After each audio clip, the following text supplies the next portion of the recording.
peluang yang terbaik untuk kita melabur. Jika hanya saya bukan dari background finance, accountants, or saya maybe even field of maths, right? So, bolehkah saya belajar? Ataupun betul ke ia begitu senang untuk saya belajar ilmu yang baru ini? Itu adalah suatu perkara yang amat mudah nowadays. Okay? Berbanding daripada saya bila saya mula-mula dulu. Okay, sekarang ni kita lihat ada banyak platform, ada banyak entity, ada banyak guru yang boleh mendedahkan mereka yang berminat untuk dalam bidang pelaburan ni untuk mempelajari bidang pelaburan. Bukan setakat mempelajari apa itu stock market, tapi boleh mempelajari macam mana kita nak memilih saham, macam mana kita nak buat kajian and research about stocks, so we can make good investment. And the best part is diajar juga macam mana nak mengenali risiko.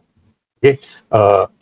Risiko ekonomi, risiko financial, risiko banyak lagi risiko yang kita kena faham. Dan selalunya bila kita lihat dalam mana-mana stock market punya movement, any dip in stock market, dia akan recover.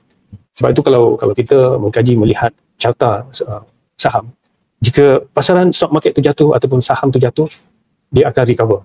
Okay, it's a matter of timing saja.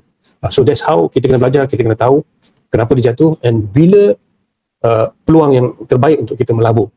Lalu Malaysia's leading AI investment tool will be found for free now at Google and Apple Play Store.